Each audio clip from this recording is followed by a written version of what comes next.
Cultural shock लगा कि यार ये क्या, कैसी जगह है, कहाँ आ गया मैं, या मैंने ये नहीं सोचा था ये क्या चल रहा है। तुम क्लास में घुसोगे लोग कहेंगे good morning, how is it going, लेकिन जैसे तुम क्लास में घुसोगे लोग कहेंगे असाइनमेंट कर लिया, असाइनमेंट कर लिया, असाइनमेंट कर लिया। डाउनलोड कर ली थी तो उनके घर में वार्निंग नोटिस आ जाता है कि भाई तुम इंटरनेट से ऐसे डाउनलोड। आई थी, मुझे नहीं पता था कि MRP का कॉन्सेप्ट नहीं होता है, और मुझे नहीं पता था कि बट जैसे गए बार्स में गए, पब्स में गए, वहाँ किसी से मिले, फिर मतलब अगले दिन ही गर्लफ्रेंड बॉयफ्रेंड बन गए, ये वाला। नमस्ते, सत श्री अकाल, कैसे हैं आप सबके हाल। मेरा नाम है Ritu, welcome back to a brand new vlog. दिन की शुरुआत हो चुकी है, आज है संडे वाला दिन। और जब आप US मूव होते हो तो आपकी जो लाइफ है उसमें बहुत सारी चीज़ें बदल जाती है। यहाँ की लाइफ इंडिया की लाइफ से बहुत ज़्यादा डिफरेंट होती है। जब स्पेसिफिकली आप एज अ स्टूडेंट मूव करते हो तो बहुत सारे कल्चरल शॉक्स लगते हैं। यहाँ पे एग्जामिनेशंस कैसे होते हैं, मार्क्स के कितने इंपॉर्टेंस होता है, टीचर के साथ रिलेशनशिप कैसा होता है, पार्ट टाइम जॉब्स कैसे ढूंढनी पड़ती है, रहने के बाद लाइफ कैसे बदल जाती है, डेटिंग लाइफ एग्जैक्टली कैसे होती है। आज हम ये सब डिस्कस करेंगे। आई एम होपफुल ये सब जब आप देखो तो आपको अच्छा लगे। Let's roll. तो कंटेंट की कमी ना हो तो हमारे पास है प्रशांत का भाई शशांक, प्लीज़ आइए। कंटेंट कुछ चल के आ गया है। हमने सियाटल से कंटेंट बुक करके बुलाया अपने लिए कि आप आएँ और बातें करें। यहाँ पे लोग आपको मिस कर रहे थे, तो या इन्फॉर्मेशनल ब्लॉग स्पेशली लोग बहुत पसंद करते हैं। आज हम बात करने वाले हैं कल्चरल शॉक्स के बारे में। आप कब आए थे US? मैं आया था US 2019 में। हाँ, as a student. As a student, हाँ। हाँ, मतलब 5-6 दिन बाद बन गया था मैं स्टूडेंट आने के। उससे पहले आप हमारी छत्रछाया में थे। हाँ, ठीक है। सबसे पहले क्या कल्चरल शॉक लगा जब आप US आए? आपको लगा कि ये क्या है, मतलब मुझे नहीं पता था कि यहाँ पे ऐसा होगा। What was that thing? देखो मैं तो सीधा न्यूयॉर्क पे गिरा था आके। तो सबसे पहली जगह न्यूयॉर्क ही थी। तो मेरे लिए ऐसा नहीं था, मेरे मतलब न्यूयॉर्क काफ़ी हद तक दिल्ली जैसा है। तो उधर काफ़ी मल्टी कल्चरल लोग और इधर उधर के लोग थे, दिखने को दिख गए। हाँ, तो न्यूयॉर्क तो सही लगा था मेरे को। बाकी फिर जब मैं नॉर्थ कैरोलिना गया था, वहाँ मैं पढ़ा था, तो वहाँ पे बिल्कुल बंजर था। वहाँ आदमी नहीं था देखने के लिए कोई। अच्छा। हाँ, तो मतलब वहाँ पे औरतें बहुत थी। मजाक कर रहा हूँ, कोई लोग ही नहीं थे उधर, मतलब बिल्कुल ही ऐसे बंजर पड़ा रहता था नॉर्थ कैरोलिना। तो जब आप स्कूल में पहले दिन गए थे अपने, तो क्या वहाँ पे कोई कल्चरल शॉक लगा कि यार ये क्या, कैसी जगह है, कहाँ आ गया मैं, या मैंने ये नहीं सोचा था ये क्या चल रहा है। मतलब एक्सपेक्टेशन ऐसे होती है कि जैसे लोग US आए क्लास में गए तो US वाले भी आएंगे हमारे साथ। हाँ, कि कोई तुम क्लास में घुसोगे लोग कहेंगे good morning, how is it going, लेकिन जैसे तुम क्लास में घुसोगे लोग कहेंगे असाइनमेंट कर लिया, असाइनमेंट कर लिया, असाइनमेंट कर लिया। तो वही सारे देसी बैठे रहते हैं। फिरंगी तो होते ही नहीं। हमें कभी कहने का मौका ही नहीं मिला कि एक परदेसी मेरा दिल ले गई। लेकिन फिरंगी जो होता है वो टीचर ही होता है मोस्टली। अच्छा, बाकी तो हाँ, बाकी हमारे इंडियन ही होते हैं। अच्छा, और कोई कल्चरल शॉक जैसे जब आप आए, स्पेशली जैसे आपने घर वर ढूंढा तो आसानी से मिल गया, या वो कैसे, मतलब कुछ ऐसा लगा कि यार ये बड़ा मुश्किल है, इंडिया में तो ऐसा नहीं होता, ऐसा कुछ? मुश्किल नहीं है घर ढूंढना। घर ढूंढना यहाँ आसान है, इंडिया में थोड़ा मुश्किल है, स्पेशली बैचलर्स के लिए। और यहाँ ढूंढना काफ़ी इजी था हमारे लिए। हमने यहाँ आने से पहले से ही घर ढूंढ लिया था कि हम इस टाइम पे मूव करेंगे, लीज वगैरह सब साइन कर दी थी, तो वो सब रहता है बिल्कुल, लेकिन इनका कॉन्ट्रैक्ट रहता है। और हाँ, घर ढूंढना वो कंपेरेटिवली ईजी है मेरे ख्याल से, क्योंकि मैंने बैंगलोर में भी ट्राई करा था घर ढूंढने का, इतना आसान नहीं था कंपेयर टू जितना यहाँ पे था। यहाँ जाओ, बस तुम्हारी ऐसे हिस्ट्री बेकार नहीं होनी चाहिए। बाकी सब ठीक है। एक चीज़ जो इंडिया में बहुत ज़्यादा होती है वो है कंपटीशन। तो यहाँ पे जो कंपटीशन है वो कैसा रहता है? जैसे मान लो आपके अगर X नंबर आ रहे हैं और आपके फ्रेंड के X से थोड़े ज़्यादा आ रहे हैं, तो कंपटीशन तो मैं तो दोस्ती तोड़ लूंगा भाई, ऐसे नहीं चलेगा। नहीं, अपने फ्रेंड सर्कल में टॉप पे होना है। बेटा तुमसे ना हो पाएगा। हाँ, बताना। नहीं, यहाँ कंपटीशन होता है। हाँ, मतलब वो माइंड में सबके होता है कि मुझे बेटर करना है। मार्क्स के पीछे लोग भाग रहे हैं। मार्क्स के पीछे ही भागते हैं, इंडिया वाले तो भागते ही हैं। देखो बाहर वाले भी मार्क्स के पीछे, देखो मार्क्स इसको नीचे, मार्क्स आ जाए तो बढ़िया, बट इतनी टेंशन नहीं लेते ऐसे अमेरिकी लोग होते हैं आगे। वो इतनी टेंशन लेते नहीं है बाहर वाले। इंडिया वाले ज़्यादा लेते हैं ऑब्वियसली। फिर यहाँ पे काफ़ी ज़्यादा ओपन बुक टेस्ट होते हैं और एक चीट शीट टेस्ट भी होता है जिसमें आप फर्रा लेके जा सकते हो, ओपन बुक कॉन्सेप्ट जिसमें आप बुक लेके जा सकते हो। तो वो एग्जैक्टली होता है यहाँ पे। हाँ, मतलब यहाँ पे प्रोफेसर कहते हैं, ऐसे कुछ प्रोफेसर का ये होता है कि जैसे मेरा भी एक सब्जेक्ट था, उसमें फॉर्मूला बहुत सारे थे। तो उसने कहा कि तुम वो करके ले आओ, लिख के ले आओ एक जगह। और शॉकिंग होगा ऐसा, ये क्या हो रहा है? वो कई बार इंडिया में भी हो जाता है, कभी कभी प्रॉफ कुछ अलाउ कर देते हैं, बट जनरली इंडिया में नहीं होता। यहाँ कहीं सारे अलाउ कर देते हैं, अगर सिलेबस बहुत ज़्यादा मुश्किल हो जाता है तो तुम एक फर्रा ले आओ। हाँ, ठीक है। और ओपन बुक कॉन्सेप्ट का क्या सीन है, कैसा है वो? ओपन बुक का भी ऐसे ही, ओपन बुक तो शायद काफ़ी होता है अब इंडिया में। बट ओपन बुक में ये रहता है कि तुम किताब ले आओ अपने साथ।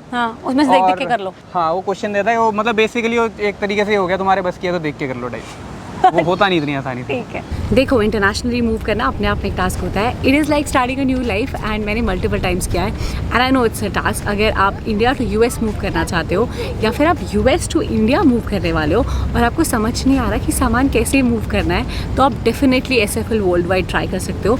It is like a moving courier service from anywhere in the US to anywhere in India and vice versa. In fact अगर आपको विद इन यूएस कुछ भेजना है या फिर यूएस टू वर्ल्ड वाइड किधर कुछ भेजना है, तभी भी आप इनकी सर्विसेज यूज़ कर सकते हो और आप कुछ भी शिप करा सकते हो, from a box of chocolate to medicine to clothes to even furniture. अगर आपको मूव करवाना है या शिप करवाना है तब आप यूज़ कर सकते हो। अभी ना 2 वीक पहले मेरा कुछ सामान आया था और मेरा जो एक्सपीरियंस था वो काफ़ी अच्छा था। और अगर आप इंडिया में किसी को कुछ सामान भिजवाना चाहते हो या फिर इंडिया से कुछ सामान यहाँ मंगवाना चाहते हो अपना, तभी भी आप इनकी सर्विसेज यूज़ कर सकते हो। मेरा एक्सपीरियंस काफ़ी सही था, मतलब एक तो इकॉनमिक था तो पैसे कम लगे, दूसरा ट्रैकिंग सिस्टम था तो मुझे पता लगता रहा कि मेरा एग्जैक्टली सामान कहाँ है। तो सिंपल लैंग्वेज में अगर आप मूव करने वाले हो या फिर आप कुछ मूव कराना चाहते हो या फिर आप अपना पूरा जो base setup from India to US या यूएस टू इंडिया मूव करना चाहते हो, तब आप SFL वर्ल्ड वाइड ज़रूर चेकआउट कर सकते हो।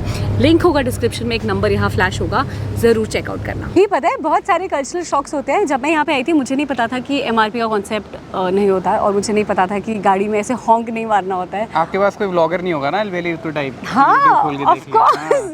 तो अगर आपको हमारा कंटेंट पसंद आ रहा है तो सब्सक्राइब कर देना।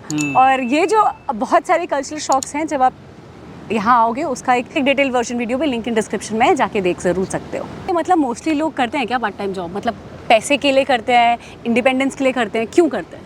हाँ, पैसे के लिए करते हैं ऑब्वियसली। जैसे मैं जब करता था तो मेरा रेंट निकल जाता था। मेरा रेंट काफ़ी सस्ता था, 300 साढ़े 300 भी नहीं था डॉलर मेरा, 315 कुछ डॉलर था। NC में, NC सस्ता है। तो हाँ, मेरा तो रेंट निकल जाता था पार्ट टाइम से। लोग करते ही हैं इसलिए पार्ट टाइम जॉब। जो बेटर पार्ट टाइम जॉब वाले होते हैं वो लैब वगैरह में ढूंढ लेते हैं। ठीक है। हम तो वो टिक्कियाँ पलटते थे भाई उधर जाके। अपने बर्गर वाले में क्या था ना किधर? हाँ, बर्गर में टिक्कियाँ पलटता कल मैं कुछ तो पूछ रही थी शैंकी से कि आपने ये खाया, I think we were talking about something, we were talking about waffle. हाँ। तो शैंकी ने बोला मैंने खाया कब है, मैंने बनाया बहुत है। मैं एक वॉफल वाले के यहाँ काम करता था तो मैं वॉफल बनाता था कैंपस में। I was like okay. तो ये हो गई सारी पढ़ाई की बात, एग्जामिनेशंस की बात।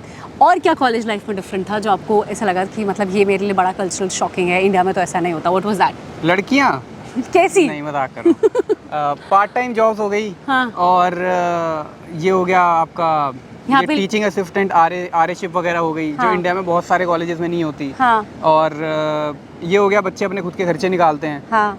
ये सारी चीज़ें हो गई। तो जैसे पार्ट टाइम जॉब हो गया, पार्ट टाइम जॉब में क्या होता है कि हर बंदा कर ही रहा होता है ऑलमोस्ट, तो उसके अंदर कुछ तुम्हें आवरली मिल रहा होता है, जितने घंटे तुम काम करोगे। एक लिमिट होती है कि भाई इतने ही घंटे काम कर सकते हो। हाँ। ताकि पढ़ाई बैलेंस हो जाए। हाँ, ये सब चीज़ें हो गई। हाँ। एक चीज़ बड़ी वो थी कि भाई इंडिया में जैसे मूवी लग रही है बाहर, हाँ। तो तुम क्या करते थे, तुमने टॉरेंट मारा, फट से डाउनलोड कर लिया। हाँ, इसका भी मेरा फर्स्ट हैंड एक्सपीरियंस नहीं है। मैं ऐसे लोगों से बात भी नहीं करता जो काम करते हैं। हाँ। तो यहाँ पे लोग क्या करते हैं कि यहाँ पे मैंने कुछ लोगों को जानता हूँ, जैसे मतलब कुछ थे जिन्होंने डाउनलोड कर ली थी। हाँ। तो उनके घर में वार्निंग नोटिस आ जाता है। हाँ। कि भाई तुम इंटरनेट से ऐसे डाउनलोड नहीं कर सकते टॉरेंट से। हाँ। ये इंडिया में इजी लोग कर लेते हैं। इंडिया में इजी था। इंडिया में सारे कोर्सेज ये जितने भी होते हैं ऑनलाइन, लोग कहीं सारे टॉरेंट से डाउनलोड कर लेते हैं, मिल ही जाते हैं। यहाँ पे वो नहीं होता है, यहाँ तुम्हें सब खरीदना पड़ता है। It's not that easy. और मेरा एक और सवाल है कि यहाँ पे जो डेटिंग सीन है वो कैसा होता है? लोगों को लगता है कि यहाँ पे आके बड़ा आसान होता है डेट करना, यहाँ पे लिबर्टीज़ हैं, यहाँ पे इंडिपेंडेंस है, यहाँ पे आप बहुत सारी चॉइसेस खुद लेते हो। तो यहाँ पे जो डेटिंग सीन है वो इंडिया से बेटर रहेगा? मेरे को एक्सपीरियंस नहीं है इतना डेटिंग सीन का। Second hand experience, first hand चाहिए बहुत सीधा हमारा। हाँ, सेकंड हैंड ही है जितने एक्सपीरियंस हैं। तो बेसिकली जो मैंने सुना है, वेस्ट कोस्ट जैसे जहाँ मैं और मेरे मोस्टली दोस्त रहते हैं, हाँ।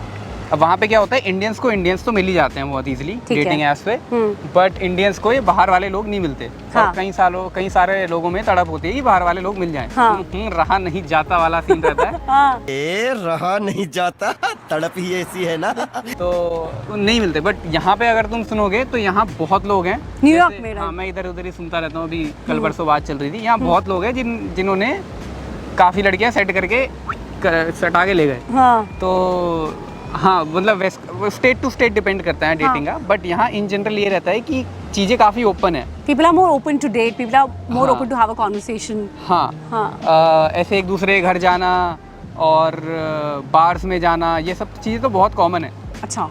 और दूसरा ये रहता है कि यहाँ पे ये वाला कल्चर भी बहुत होता है कि जैसे सिर्फ गए और बहुत ज़्यादा होता है, इंडिया में कम होता है, इंडिया में भी होता होगा, बट जैसे गए बार्स में गए, पब्स में गए, वहाँ किसी से मिले, फिर मतलब अगले दिन ही गर्लफ्रेंड बॉयफ्रेंड बन गए, ये वाला सीन काफ़ी कॉमन होता है क्विकली। हाँ। और कल्चरल शॉक जो मुझे बहुत ज़्यादा लगा था यहाँ पे, कि यहाँ पे जो रिटर्न पॉलिसी है वो बहुत ज़्यादा स्ट्रॉन्ग होती है। आपने फ़ायदा उठाया उसका कुछ? मतलब क्या रहता है रिटर्न पॉलिसी? जैसे मान लो कॉस्को है, कॉस्को में 90 डेज रिटर्न है। अच्छा।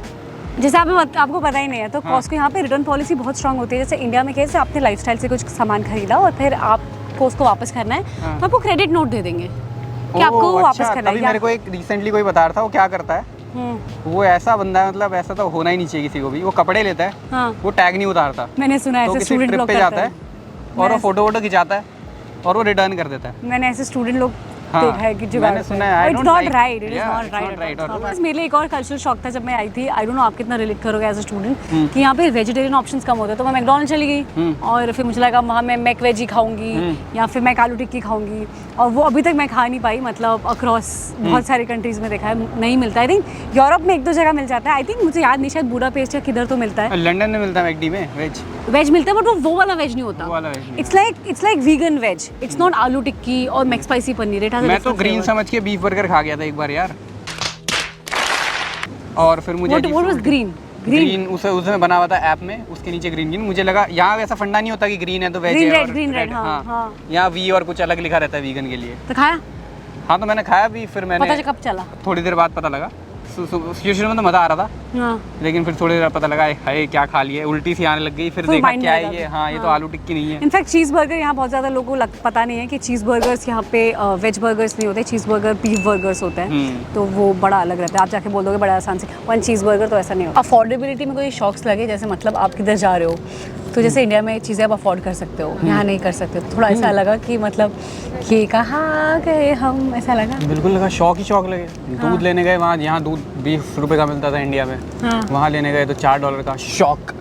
फिर और रेजर खरीदने गए शेव मारने के लिए। अब लोग कहेंगे इस चिकने को क्या जरूरत है रेजर की, बट मेरी भी आ जाती थोड़ी तो वहाँ शौक। तो शौक थे, ऐसे बहुत सारे शौक थे। $4,000 की यहाँ साइकिलें आ रही हैं, और इंडिया में भी आती है महंगी, बट यहाँ कुछ ज़्यादा ही महंगी आती हैं। और पब्लिक ट्रांसपोर्ट इंडिया में चलो फिर भी जैसे रिक्शे पे बैठ गए वैसा करके यहाँ कुछ नहीं होता। पर मेरे को फ्री मिला था, इसलिए मेरे को उसका शौक नहीं लगा। अच्छा, तो कॉलेज कैंपस पब्लिक ट्रांसपोर्ट में कुछ चीज़ें मेरे को जो शॉकिंग थी वो ऐसे थी, कोई साइकिल चला रहा है या कोई व्हील चेयर पे है, तो उनके लिए अलग से, व्हील चेयर वालों के लिए अलग से ऐसे डाउन कर देंगे और व्हील चेयर वाला ऊपर आ जाएगा, और उसके लिए अलग से जगह है, ड्राइवर खुद उठ के आएगा, उसे सेटल करवाएगा वहाँ पे, चेन से बांध देगा व्हील चेयर को ताकि व्हील चेयर ना हटे, और बाकी सारे लोगों को हटा देगा। हाँ, वो कल ही हमने किसी के साथ होते हुए देखा है। हाँ एग्जैक्टली। और कोई साइकिल पे है तो पहले गाड़ी रुकेगी, आगे से कुछ खुलता है गाड़ी के, उसमें अपनी साइकिल उठा के डालता है। तो ये शॉकिंग था। इंडिया में तो ऐसा साइकिल अलाउड नहीं है बस के अंदर। और मेरे लिए भी बड़ा एक चीज़ था कि यहाँ पे ट्रस्ट में बहुत ज़्यादा चीज़ें चलती है। मतलब जैसे आप कहीं भी शॉपिंग करने जाओ तो जैसे इंडिया में बहुत बार होता है ना कि जब एग्जिट कर रहे होते हो तो वो सिक्योरिटी गार्ड चेक करता है, सामान काउंट करता है, ये सब। यहाँ किसी को किसी से मतलब नहीं है। यहाँ भी वॉलमार्ट वगैरह में हल्का सा चेक कर लेते हैं, कॉस्को वगैरह भी देख लेता है, बट वो इतना सारा सामान होता है, वो चेक क्या करते हैं मुझे समझ नहीं आता। बट ऐसे छोटे वाले स्टोर्स में आई गेस वो चेकिंग वेकिंग नहीं होती। हाँ, एक कल्चरल शॉक मैंने और देखा था, नंगे पुंगे लोग बहुत भागते रहते हैं बॉडी बना के और ठीक ठाक। हाँ, बट कोई भी मतलब सब बॉडी वाले ही भागते हैं यहाँ पे। गर्मियों में मतलब इतनी गर्मी नहीं होती, बट क्योंकि यहाँ पे जो इनका बॉडी टेम्परेचर है उस हिसाब से डेवलप हो रखा है कि इनको स्पेशली न्यूयॉर्क और न्यू जर्सी में लोगों को बहुत गर्मी लगती है, तो you can see people running around naked, like upper body naked. ऐसा खुश मत हो जाए कहीं जनता खुश हो जाए और टिकट करवा ले अपनी यूएस आने के लिए। ऐसा पूरा नेकेड नहीं रहते, ऊपर से और ऐसे ही रहता है। अगर ऐसा होता तो हम भी इंडिया आने की वापसी टिकट कराते ना कभी। और सबसे इम्पोर्टेंट चीज़ होती है, इंसान यहाँ आया है, पढ़ाई की है, पैसा लगाया, प्लेसमेंट हो या नहीं हो, तो वो जो प्रोसेस है वो कितना डिफरेंट रहता है इंडिया से प्लेसमेंट वाला, क्योंकि आपने इंडिया में भी पढ़ाई कर रखी है और वहाँ पे भी आपने जॉब कर रखी है। यहाँ की जो प्लेसमेंट का जो पूरा वो साइकिल है, how it is different from India. यहाँ प्लेसमेंट, एक तो यहाँ अपॉर्चुनिटी ज़्यादा होती है, और दूसरा यहाँ पे इंटरव्यूज थोड़े से हल्के होते हैं, मतलब हल्का हाथ रखते हो इंटरव्यूज पे, लेकिन काम पूरा भारी होता है, जैसे हल्का हाथ। लेकिन हाँ वही सब की प्लेसमेंट यहाँ आसान होती है, इजी होती है होना हर फील्ड में, फाइनेंस में मोस्टली, हर फील्ड नहीं कहूँगा, काफ़ी सारी फील्ड में। और सबकी लग जाती है, मेरे नोन में सबकी लग गई यहाँ, लेकिन यही वीज़ा वगैरह के इश्यूज़ होते हैं और इंडिया में नहीं होते वो। ये काफ़ी बड़ा शौक है कि तुम्हारी नौकरी जा रही है तो 60 दिन में तुम्हें ढूंढना है, और फिर एक दो चीज़ें ये रहती है कि यहाँ कंसल्टेंसीज बहुत ज़्यादा वो हैं, देसी छोटी छोटी कंपनियाँ, इंडिया में नहीं है इतनी। तो ये सब चीज़ें हैं यहाँ पे, और क्या है मतलब जैसे कंपनीज इंडिया में कैंपस में आती हैं और वो पूरा सेक्शन वैसा होता है, तो एग्जैक्टली सेम होता है यहाँ पे कि वो इंटरव्यूज़ वैसे ही होते हैं। यहाँ फेयर लगते हैं, मेला जैसे इंडिया में तो मेले मूले लगते हैं, यहाँ कंपनियों के मेले लगते हैं। और वहाँ पे आती हैं कंपनियाँ और उनसे कांटेक्ट वगैरह बनाना होता है। ज़रूरी नहीं है वहीं पे तुम्हें ऑफर दे दें, दे भी सकती हैं, नहीं भी दे सकती, उसके बाद इंटरव्यू ले सकती हैं। ऑन कैंपस कमी हुई थी मेरे नोन में लोगों की, मोस्टली लोगों ने ऑफ कैंपस अप्लाई करा था, तब जाके हुई थी उनकी। ठीक है, और हाँ यही था, और सही था। इसके साथ जो हमारा व्लॉग है वो खत्म होता है। अगर आपको हमारा कंटेंट पसंद आया तो please like, share, comment and subscribe कीजिएगा। आप कुछ बोलना, आपको इंस्टाग्राम लिंक इन डिस्क्रिप्शन? नहीं, मेरे फॉलोअर्स मुझे खुद ढूंढ लेंगे, मेरे जो फैंस हैं। और मेरा नाम आपको मैंने बताया, नाम नहीं बताया ना, शैंकी शशांक नाम है मेरा। शशांक का मतलब होता है चांद, और यहाँ मैंने पहनी है नई बालियाँ। तो कमेंट में लिख के ज़रूर बताएं कैसे लगी आपको शैंकी की चांद वालियाँ। ठीक है, चलो, thank you so much for watching. अगर आपने कुछ नया सीखा, आपकी लाइफ में कुछ वैल्यू ऐड हुआ, तो प्लीज़ कमेंट करके ज़रूर बताना। Thank you so much for watching, thank you so much for believing in me. Please take care, Tata.